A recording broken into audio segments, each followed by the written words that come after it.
The Equitable Society presents This is Your FBI.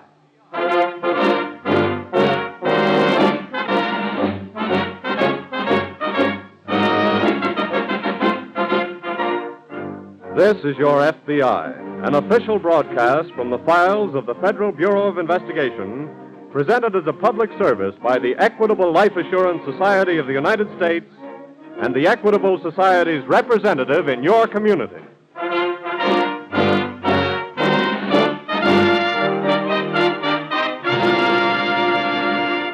Before opening tonight's file, will you imagine for a moment that you're looking in the dictionary? There's one word in it of special importance for millions of you who have tuned in this program. If you look in the dictionary, you'll find that the word society comes from an ancient Latin word, societas, which means literally a group of allies. So don't you agree that the Equitable Life Assurance Society of the United States is well named a society? It is a group of allies. Every member of the Equitable Society has 3.25 million trustworthy allies. They are his fellow members, the men and women who have joined forces with him to provide the security of life insurance for themselves and their families. So now you know that the word society in the name Equitable Society has a very deep significance. It means that this great mutual organization is owned entirely by its members, the Equitable Life Assurance Society of the United States.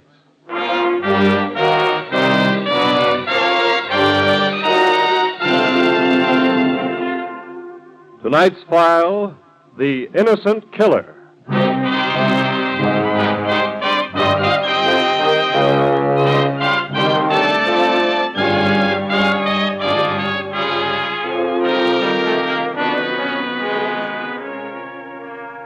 Too often, grave injustices have been committed against innocent persons through circumstantial evidence and coincidence. Therefore, your FBI has never relied solely on either in fixing the guilt for a crime, considering rather the establishment of innocence as a first principle of true justice.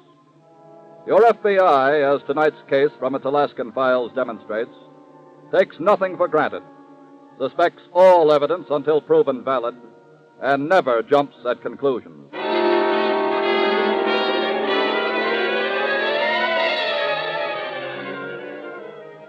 All day long, the blizzard sweeping down from the Arctic has howled across the flat, bleak country surrounding the little Alaskan village of Rutland. And now, as the deeper gloom of night closes in, a woman sits all alone in John Miller's log cabin trading post. She is mending a sweater near the old pot-bellied stove. Suddenly, the front door swings open. A man enters. What? Where's the trader? You got something to trade? I said, where is he? Mr. Miller ain't here. When will he be back? He's up north. Be down in about a week. Anybody else here? Would that be bad? What do you mean? What could I mean? You put up your dogs? I haven't got any. You haven't got any snowshoes either. I rode with an Eskimo sledding this way. That thing on the counter behind you. What does it look like? Shortwave radio. That's right. Works both ways. Where does it reach? Fairbanks? Any news? About what? About anything. Why should you be so interested? Answer my question. Okay. They signaled here about 15 minutes ago. Yeah? There was a report on some trouble in Fairbanks. What kind of trouble? The government assayer was shot and killed in his office earlier today. Huh? They asked me to be on the lookout for the guy that done it. Any description? Yeah. Real good one. They said he was a fella about your size. Uh-huh. He was wearing a red and black Mackinaw, just like the one you got on. Anything else? That's enough, ain't it? What'd they tell you to do if he showed here? Call him back? That might make trouble for you. I know. Well, what are you going to do, sweetheart? Gets awful lonesome here. How about some tea?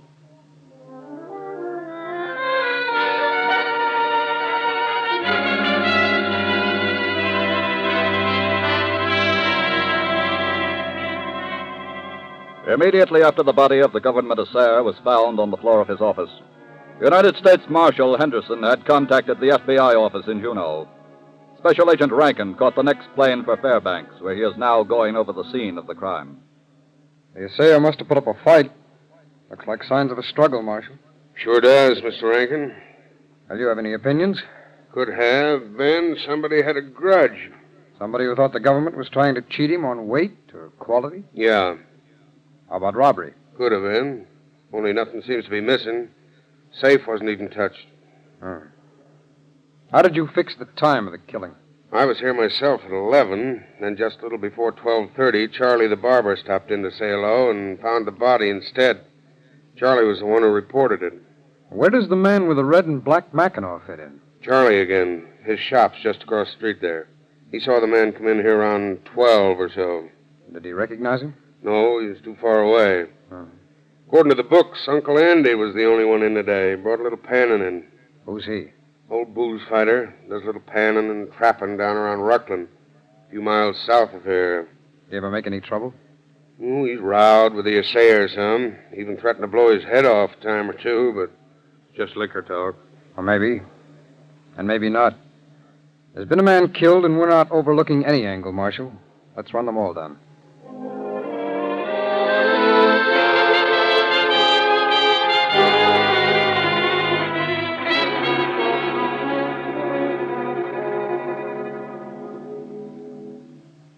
More tea, mister?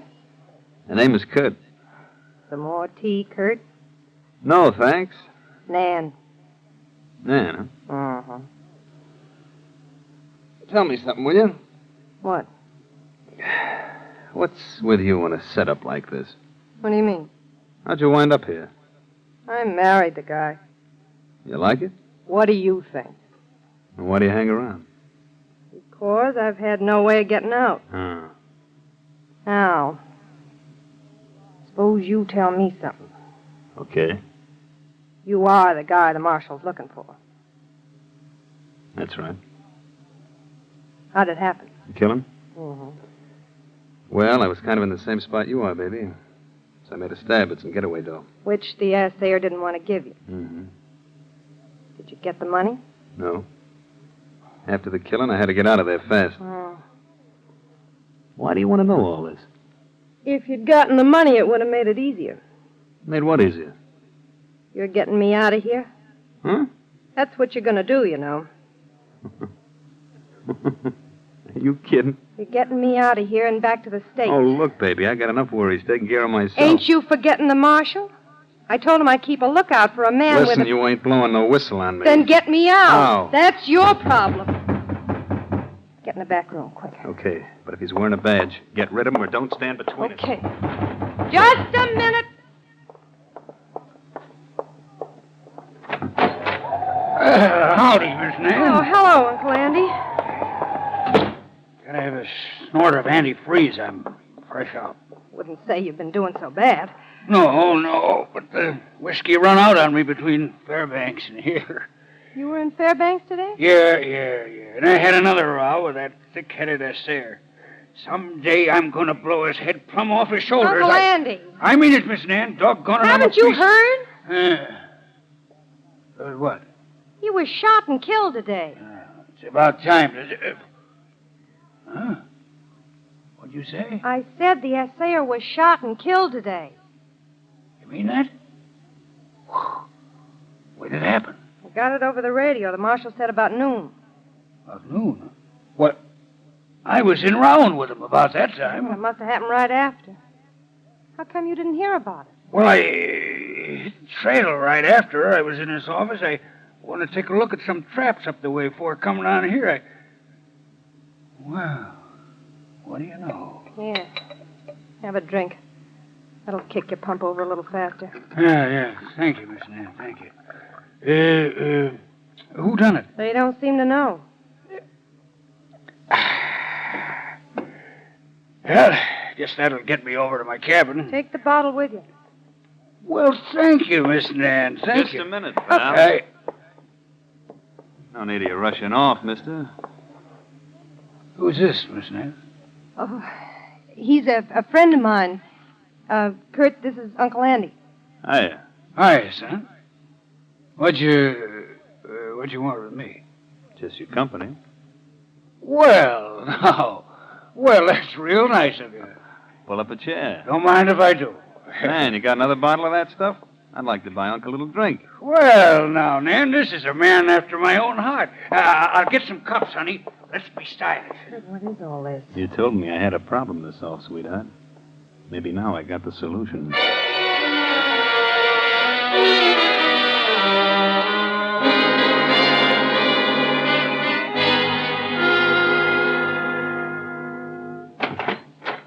Hello, Mr. Rankin. Marshal, Pick up anything? I took a look at the slug they got out of the assayer's body. Oh? It's .32 caliber. Well, that may be a help. Will be when we find the pistol that fired it. I did some more asking around, but nobody but Charlie seems to remember seeing anybody wearing a red and black Mackinaw. Marshal, where did you say this Uncle Andy is located? He's got a cabin down around Ruckland. Why? Well, he was seen hitting the trail in a hurry a little after 12 noon today. Yeah? Maybe we ought to take a run down there. Be kind of rugged going tonight. Yeah, I can get Miller's trading post down there on the radio. You want to do that? Well, what for? Uncle Andy's around there. Good deal. No, there's no need letting him know we're coming. We'll get down there in the morning.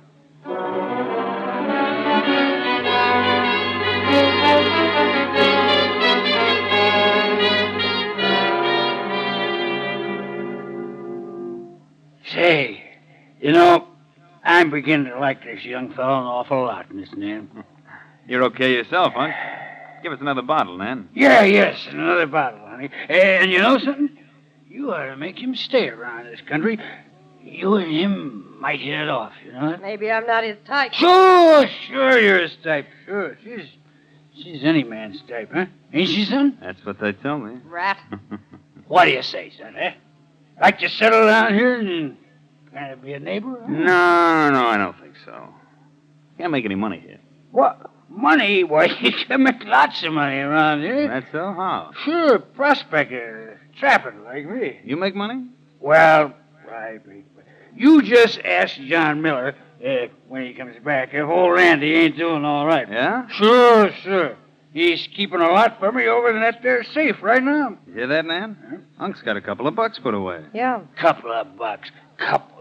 Wait, he's holding $5,000 for me if he's holding a nickel. That's all I wanted to know. Yes. Huh? Baby, this guy's our passport. What do you mean? Yeah. You mean call me passport? When's Miller coming back? About a week? Why? That's plenty of time. Passport. Give me a little drink, son. I got it all figured out now. How? Please, yeah, give me one of those drinks. Sure, pour him one, sweetheart, a stiff one. Yeah, a stiff one. Okay. There you are. Bottoms up, Unc. Yeah. Here's to you, son. Oh. Baby, Yeah? get on that radio and tell them they can come get the body of the guy who killed the assayer.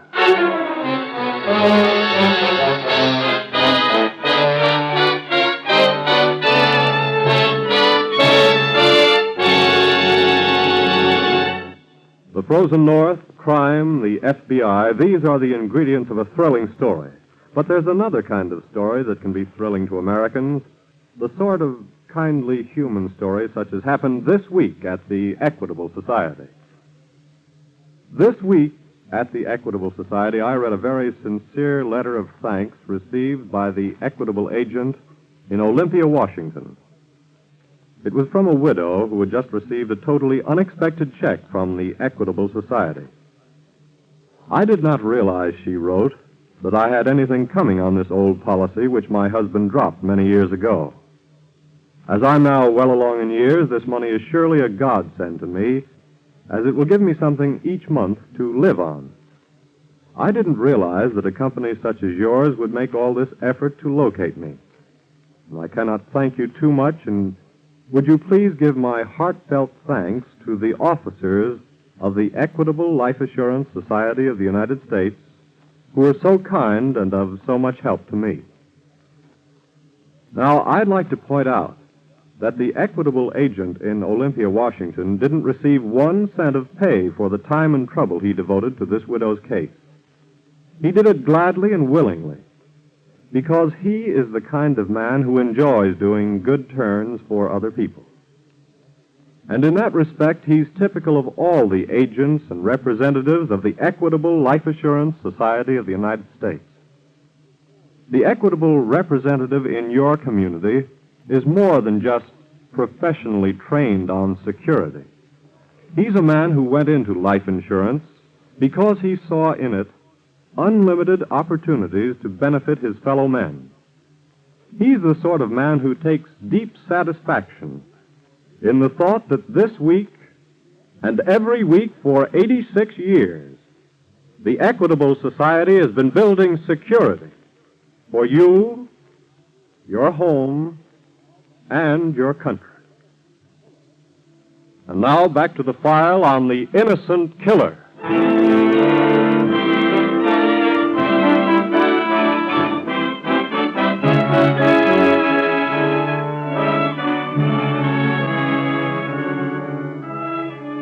The crime files of this country contain hundreds of cases in which criminals have temporarily escaped justice by manipulating circumstance and coincidence to pin the guilt on an innocent person. But invariably, the truly guilty person pays for his crime. Regrettably, however, as in the case of the unfortunate man lying dead on the floor of the trading post, justice occasionally comes too late to fully spare the innocent.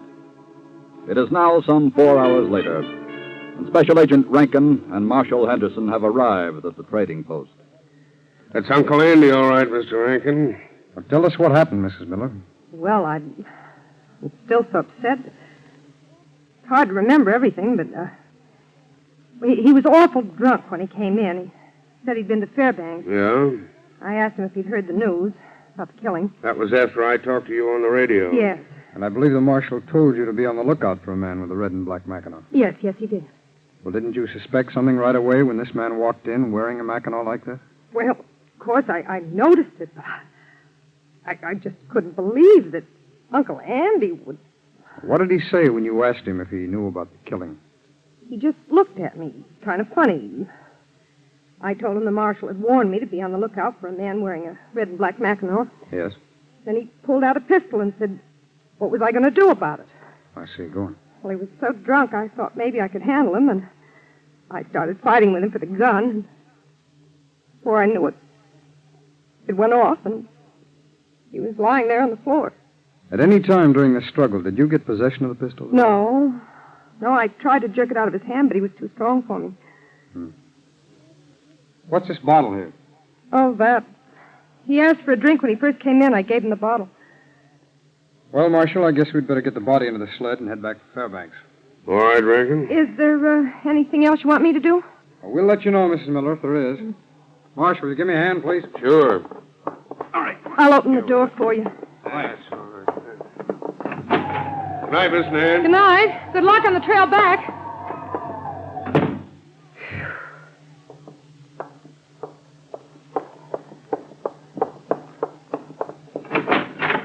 Get going, Kurt. You did a good job, baby. I was awful scared. Kurt, Yeah? what are we going to do now? I got that all figured out. Well, would it be asking too much to let me know about Now, it? don't get jumpy, sweetheart. Well, what are we going to do? I pull out of here tonight. I'll take the old guy's sled and head down for Nenana. That's the first stop on the railroad south of Fairbanks. You go alone? That's right. I'll grab a train and go on to Anchorage and wait for you. When do I leave? You got to stick around here for a couple of days in case the law wants to ask any more questions. We get Uncle Andy's dough out of the safe, cut it up, take $2,500 apiece, and you... Wait a minute. What's the matter? You think I'd buy that deal? You're out of your mind. Well, what's wrong with it? Oh, not a thing. It's just peachy. You killed 2 men, get a gift of $2,500, use the dough for a getaway, and leave me holding the bag. Now, look, well, it just sweetheart. ain't going to work out that way. You're leaving here tonight, all right, but I'm going with you. It'll make it look bad for you. I'll take that chance. I'm going with But, you. baby, and I'm- furthermore, I take charge of the dough.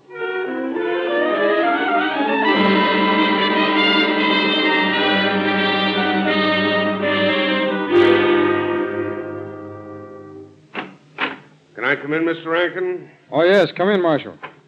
How are you making out? Well, the doctor just left here. He performed the autopsy. Did he find the bullet? Yes. What's the story on it? Well, there hasn't been time for a ballistic check, but I'd say it matches with the one taken from the assayer's body. That figured. I think it figured a little too well. What do you mean? I'm beginning to wonder if that woman at the trading post gave us the true story of what happened out there. Why? Well, Marshal, several factors have come up. First of all, remember you're telling me you never saw Uncle Andy ever carry a pistol? Yeah? Well, I confirmed that around town. He's never been seen with anything but a hunting knife and a deer rifle. What else? I checked the prints on that liquor bottle I picked up at the trading post. There were 3 different sets. One was the old man's. One, I assume, was the girl's. What about the third? Well, right now, all I can do is ask the same question. And there's another factor in this thing I don't like. What's that? Here. Look at this red and black Mackinaw that the old man was wearing. Yes? The woman said the bullet was fired at close range. There's no trace of powder burns. In fact, there isn't even a bullet hole. Well, Of course, his coat might have been open when the struggle occurred. there'd still be powder burn. That's right. Marshal, I wonder if you'd go out and get Mrs. Miller and bring her in here for further questioning. Sure. Meantime, I'm going to try and find out who belongs to that third set of fingerprints.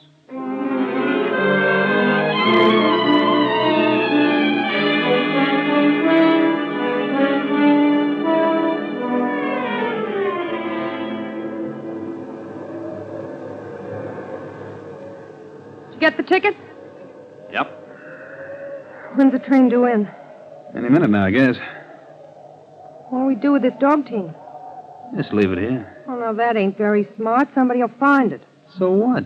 They'll know we came here to take this train. By the time that happens, we'll be in the clear. I don't Look, see... I'm the one that's got real trouble in this deal, remember? We leave the dogs right here. Okay. What do we do when we get to Anchorage? I got a hotel room there. I want to stop by and pick up some things I left. Then we head right for the States. Here it comes. Yep. Take my bag, will you? Okay. Oh, how much for the ticket? Why? I gave you $50. There ought to be change. Now, look, this ain't gonna work. I told you I take care of the dough. Okay, but I'm holding out 5 of it for carrying your bag.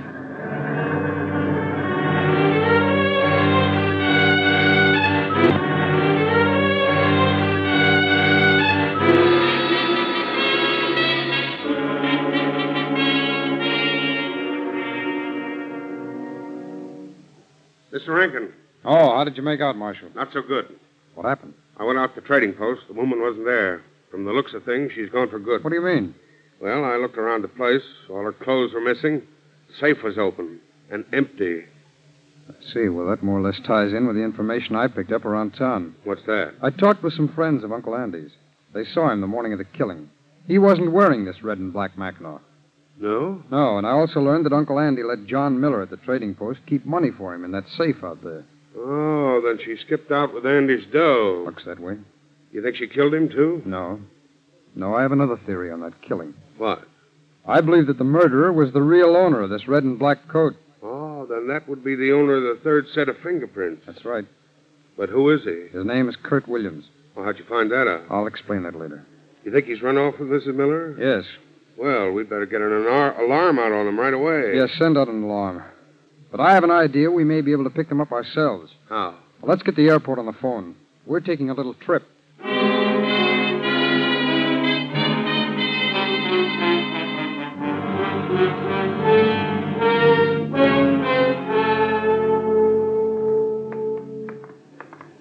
Is that the hotel? Yeah? Crummy looking joint. Honey, you weren't exactly living at the Ritz. How long do we stay here? I told you, just till I pack up and check out. And, dig into that bankroll, sugar. This hotel tab is on you. Okay. Open the door, will you? Go ahead. Thanks. While I'm upstairs packing, you find out about flights to Seattle. That'll be a pleasure. I gotta get my key. Let me have the key to room 27, please. Yes, sir. Hello, Mrs. Miller. What? Remember me? Yes. FBI. The marshal and I had an idea we might find you here. Who's your friend, Mrs. Miller? You mean him? Yeah. I believe his name is Kurt Williams. Tip you off. Take it easy. How'd you know we'd be here? The red and black Mackinaw that you used to make Uncle Andy appear guilty established your own guilt. You see, I found a hotel envelope that had slipped down in the lining of that coat. This hotel? That's right. So I called here, gave them your description, Williams. They said you still had a room. You stupid. Now I think we ought to have a little talk about a double murder.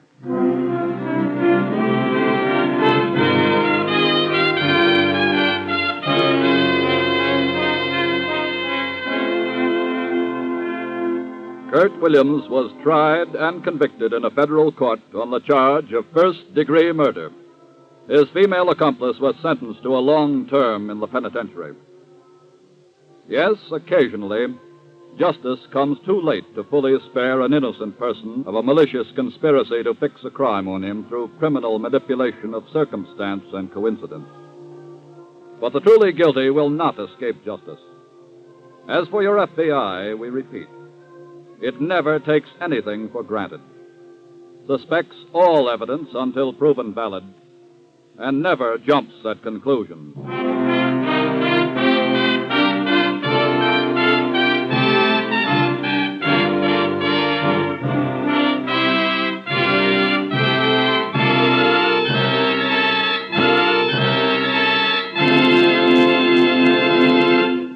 There's another thrilling story from FBI files ready for next week's broadcast. Before we tell you about it, just a few words about a man in your community who is helping to bring this program to you. Just as you look to your FBI for national security, so to the Equitable Society you look for the financial security of life insurance. Yes, like the FBI agent, the Equitable Society representative in your community is a specialist on the subject of security. His job is to preserve homes, to help keep children in school, and to make old age a time of happiness and contentment.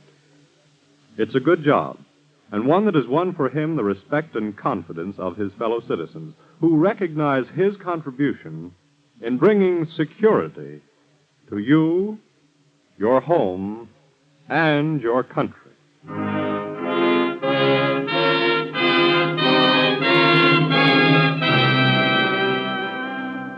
Next week, we will bring you another colorful story from the files of the Federal Bureau of Investigation, The Cold-Blooded Kidnapper.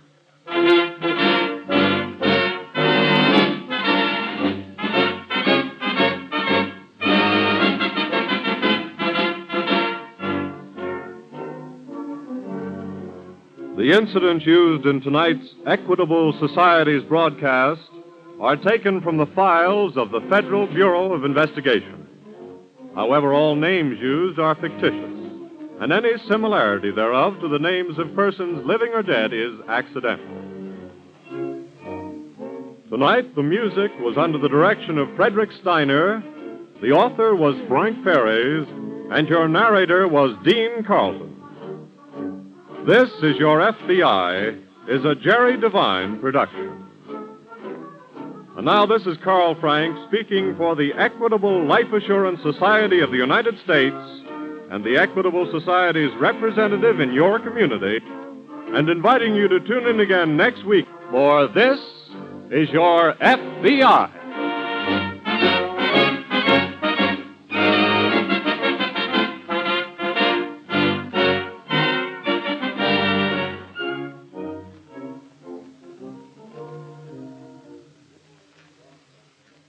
This is ABC, the American Broadcasting Company.